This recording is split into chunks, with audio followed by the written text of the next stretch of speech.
Hi, everyone. Thank you so much for joining me. My name is Rinaldo. I'm a strategic product manager at Baymard Institute, and today we'll go through some problems users face when looking for products, and of course, more importantly, we'll cover best practices on how to address them. Now, as I start sharing some of these examples and findings, you'll probably wonder, where is it all coming from? So I'll just provide you with the necessary context you need to understand how we come up with these insights. In short, Baymard is an independent research organization focused entirely on usability and UX. And our research team at Baymard runs large-scale usability testing to uncover patterns users consistently expect in digital experiences. And then based on what we observed during our testing, we turn those insights into UX guidelines. You can think of these as usability best practices. Each guideline pinpoints a specific design pattern that caused issues for users, as well, of course, as how to fix it. To ground these guidelines in the real world, we've actually taken over 180 major e-commerce sites and manually benchmarked them or compared them against these best practices. So everything that I just mentioned, research, guidelines, benchmark, it's all contained on our online platform, and as a thank you for attending this session, you'll get full access to it for a month for free. At the end of the presentation, there'll be a QR code. You just scan it, sign up, no strings attached. So now that we understand the research methodology in a nutshell, we can get into product discovery. Late last year, our team at Baymard has conducted the largest ever UX study on e-commerce product finding. We spent 5,500 hours analyzing product finding and discovery, and we've updated 160 guidelines as a result of that. Product discovery is this invisible engine of e-commerce, because if users can't find what they're looking for, they can't buy it. Yet, across all of these major e-commerce sites, friction points are everywhere. They're hidden in main navigation, homepage, filters, list layout, and users encounter these every single day.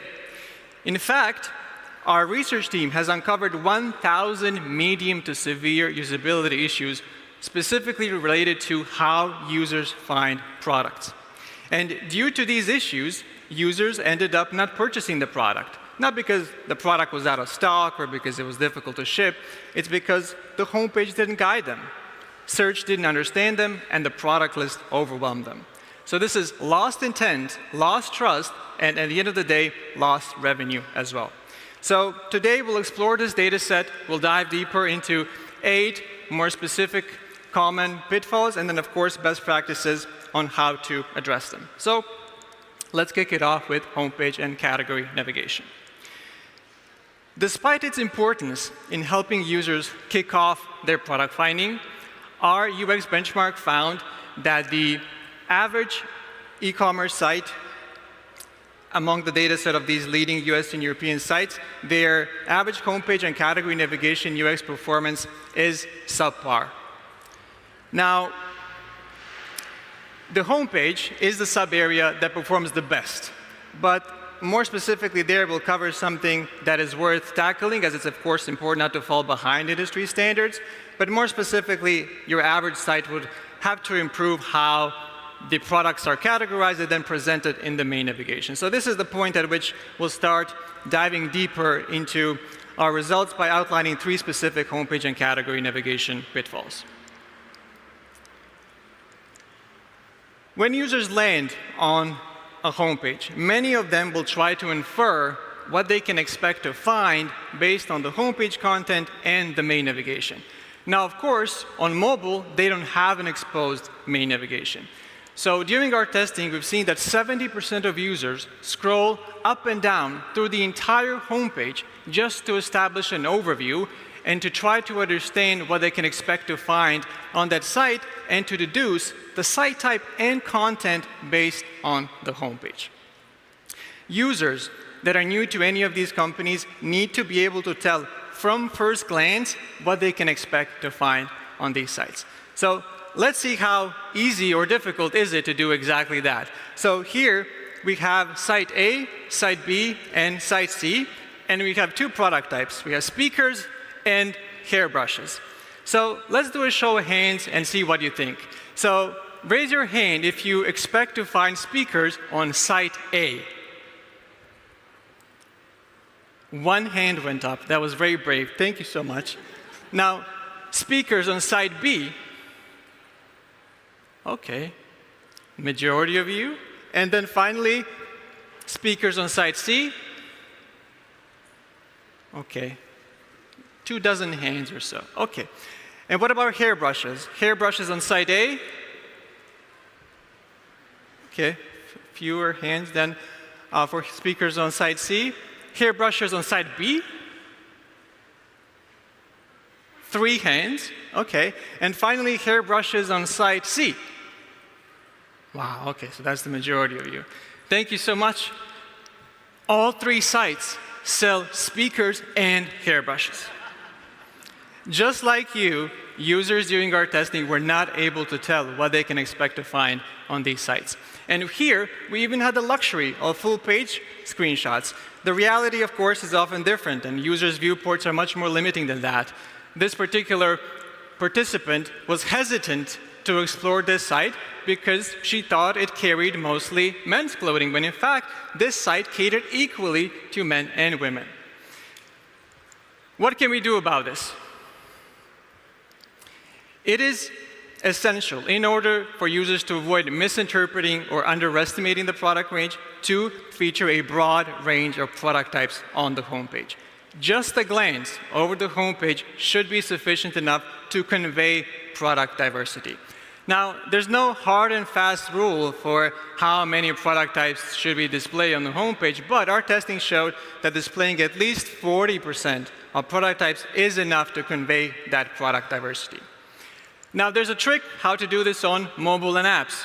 Featuring these top-level navigational text links is effective at doing exactly that, conveying product diversity, but they take up much less space, and they're effective at communicating to users what they can expect to find. Now, giving users quick access to curated product lists on the homepage can be a good way to streamline product finding, but there's actually a catch. Because if users enter narrow scopes without realizing, they will misinterpret what the site has to offer. And that's exactly what happened here during testing. In this first example, user instantly clicked on Shop Now. They saw cheese, got excited, clicked Shop Now, which is totally understandable. Having some self-control when you see cheese is difficult. But the problem is, there's no cheese here. This particular path leads to a broader selection of spreads or charcuterie boards. So users will be left disappointed or frustrated. Why does this happen? Users don't read. They scan.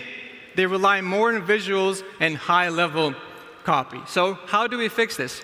It's essential to make scope of homepage links crystal clear. Well-worded paths on the homepage save users time and help them avoid getting stuck in overly narrow scopes. So there's 2 fixes. One, of course, we can stick to top-level categories on the homepage. We covered previously how to do that. But if we want to promote curated product lists, narrow scopes, new collections, whatever it is that you want to promote, it is important that the full scope is spelled out in the actual link or button copy, not just nearby. So in this second example, that first button reads Shop New Rugs. It's not Shop, which would be generic. It's not Shop Rugs. It's Shop New Rugs. So if users click on that path and see 5 products, they have the understanding that that's not all the site or the app has to offer. It's only the new additions to the product catalog. The main navigation is often the first time users are introduced to how products are organized and categorized. And during our testing, we've seen that having too many categories or subcategories in the main navigation is often the consequence of over-categorization, which leads to 2 issues. First one is, users simply perceive and label too many options as overwhelming, cluttered, confusing. We saw during testing, as soon as users are presented with 15 options they have to evaluate, they struggle to move on and they feel overwhelmed. The second issue is that having too many subcategories can backfire because some will end up with only a few items. So while it may seem a good idea to have every subtype as its own category, users will be frustrated when they land in what is nearly an empty section. So what do we do here?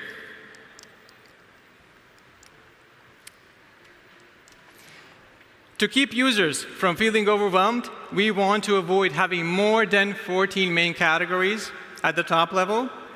Then each of the pairing category should have no more than 15 subcategories, and then finally each subcategory should have more than 10 products. So how does that look on a cricket example? At the top, we have furniture, rugs, decor, bed and bath, home improvement, etc. Those are top-level main navigation items.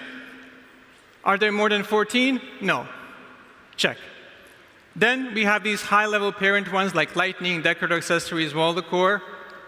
Each one of them has no more than 15 subcategories. Check. And then finally, if we were to open up every single one of these subcategories, we would learn that every single one has more than 10 items. So when you satisfied this criteria during testing, all the sites that did that, users were not overwhelmed, and they were easily able to find what they were looking for. So homepage is about users learning what kind of site they're on, what it sells, and then how to begin their journey. So these 3 best practices are a good start to start streamlining that product finding and discovery. Now we'll talk a bit about another product finding strategy, which is search. Oh boy. During our testing, search support was so weak that 31% of all product finding tasks ended in vain when users relied on search. Also, the overall state of e-commerce on-site search is not that great. And the typical user experience is well below what could be expected.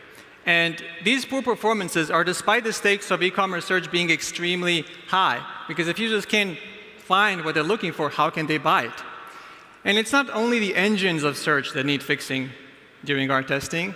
The design of the search interface and the autocomplete feature proved as important to users' ability to find something, but ultimately the biggest issue lies with the quality of the results. So many sites return limited or irrelevant results with few helpful suggestions or alternative ways for users to move on. So in this section, we'll explore 2 pain points it's worthwhile for teams to start fixing and to focus on. During our testing, users need to modify their query or their search term when they're unhappy with the results. And that happens quite often. Now the problem is, when those search terms are gone or removed, right after the search results load, or when users click or tap into the search field or the search icon. This essentially forces users to start from scratch every single time they want to modify or change their query. The reason why they want to do that is because they're already unhappy with the result. That's the whole point. So we're introducing friction at the worst possible moment. And this puts a real barrier in front of the users in terms of them finding what they want. 53% of sites in our benchmark database do exactly this. So what do? We need to persist the search query when results load. This makes such a big difference because it reduces the overall burden of searching and allows users to refine their search. So whether users get too many, too few, or just unexpected results, they can simply refine those search terms without starting over. Another common issue we saw during testing is that users often submit search queries with misspellings and mistakes. Now, ideally, autocomplete should catch those mistakes before the search is submitted, but when it doesn't, the result will be irrelevant set of results. And this is problematic because, of course, it leads users to wrongly assume the item is not available when that might not be the case. Another reason why this is problematic, because this can be the end of the road for the user. Like if we take a look at the second example here, this is a UX dead end. Users have an option to refine their search query. Previously we covered why that's important and how to help them do that, or they can go back to the main navigation. When there's a high confidence in the intended spelling, we can autocorrect that search query. This will ensure when users make mistakes that we still give them relevant results. However, when we do this, it's important to be transparent about it and communicate that at the top of the page, saying that autocorrection has taken place. And then another small detail is it is important to offer users with an option to revert back to their original query. As you can see in both of these examples, users can do exactly that. Only a subset of users will do it. Most of them will stick with the autocorrection, but it's of course important to do that because it covers certain scenarios. So while search is often the fastest way for users to find what they want, it only works if it's supportive and predictable.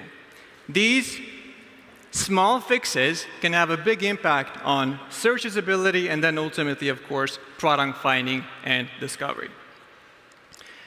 But of course, central to product finding and discovery is the product list. And of course, despite its importance, our UX benchmark shows that the average product list performance is subpar and could be better. However, this is one of those areas that's seen a positive trend. It's improved over the last times we've benchmarked it. Now, some of that improvement is overshadowed by some poor performances in certain sub-areas here, mostly the list layout grouping, which is all about how users can evaluate products directly in the product list and compare them solely based on the information that's provided to them on the list item level. But in this section, we'll explore 3 common pain points and see how we can do better and help users. Certain products, of course, have variations. Examples of variations are colors of clothing or consumer electronic items, finishes of home appliances like refrigerators, etc. The big issue during our testing was when product variations were split out into separate list items. Meaning, you would have the same t-shirt in white and same t-shirt in yellow as 2 list items instead of 1. And that caused such major issues that users were abandoning the sites during our testing. And there's 2 issues. First one is, it's just so difficult to grasp the overall product range. Users don't know how many unique products they're looking at, and it's just so difficult to manage that list. Second problem is, even when users have a specific or preferred variation in mind, they will struggle to find it due to the fact that there's so many items in the product list. So what the recommendation here is to combine product variations into 1 list item in product lists and search results. This ensures, given that they're no longer separated, that users can scan easily, and then of course, it reduces the chance of them overlooking a suitable variation where they're looking at it. So it basically bypasses those 2 issues we previously covered. Now, of course, when we combine products that have multiple variations into 1, it's important to communicate that. So for colors, that's easy to do using these color swatches you can see below the list items. But for variations that are not visual in nature, a text label would be good enough. 7 materials, 7 finishes, or something like that would help users to find what they need. Now, of course, users often need to load more items beyond what is initially loaded. And there's 3 ways to do that. We have pagination, load more, and endless scrolling. Out of these 3, endless scrolling is by far the worst performing. It seems very seamless on the surface, but it causes 2 major usability issues. First one is, it is simply overwhelming. Managing a long, growing list of items becomes exhausting quite quickly. The second issue is users lose out on natural stopping points. Unlike with pagination and load more, there's never a moment for them to pause, reflect, refine what they're looking for, and carry on. And these 2 issues apply equally to desktop and mobile. But on mobile, of course, we have the added issue of a limited viewport, so it's difficult for users to know how many new items are being loaded. So endless scrolling really is efficient at removing friction and adding more items, but it really encourages mindless browsing. A method we saw during our testing to strike a great balance was load more. It gave users control over when to view more products, and it gave them an opportunity to pause and reflect before they move on. And you can see that implementation here at play in both of these examples. So This implementation reduces cognitive load, keeps the user on track, and just prevents the whole experience from becoming overwhelming. It is recommended to load 15 to 30 items per batch when you're using load more. When users apply filters in product lists or search results, most sites and apps, of course, confirm it by adding a check mark right next to that filtering option. However, during our testing, we've seen if that's the only place where that confirmation has taken place, it caused some issues. So,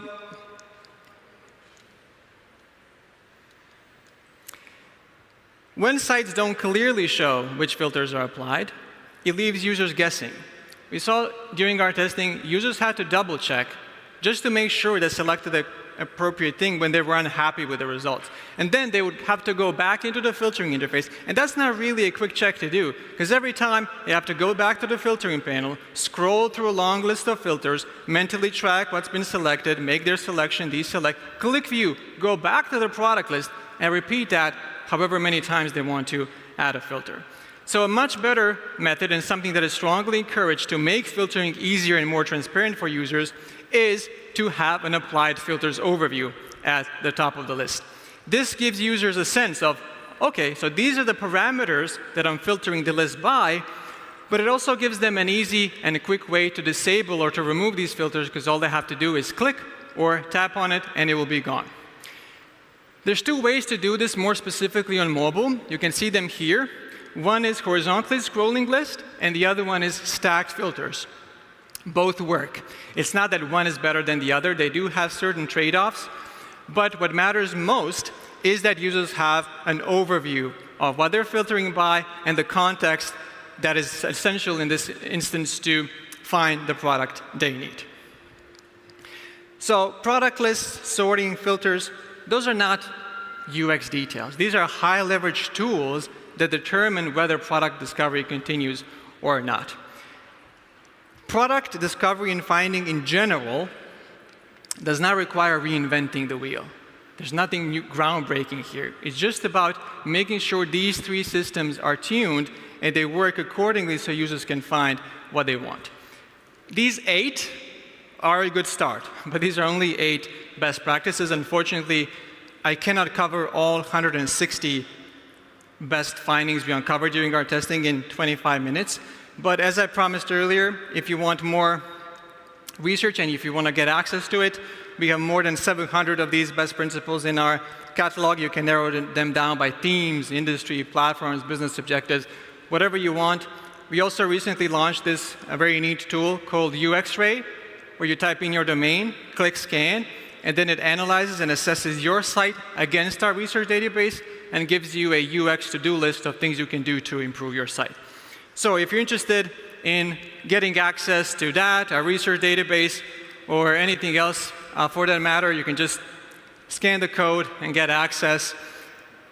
You'll get access, you got full access for free for a month, and this is free, by the way. There's no tricks, no gimmicks, there's no credit card processing, free trials. Your access will simply expire in a month, so rest assured. Here's my contact information. If you have any technical difficulties accessing the platform or just any general questions whatsoever, please reach out. I'll be happy to help. I'll also be in the back. You can find me if you have any additional questions. And thank you so much. I hope you found this actionable and useful. Thank you.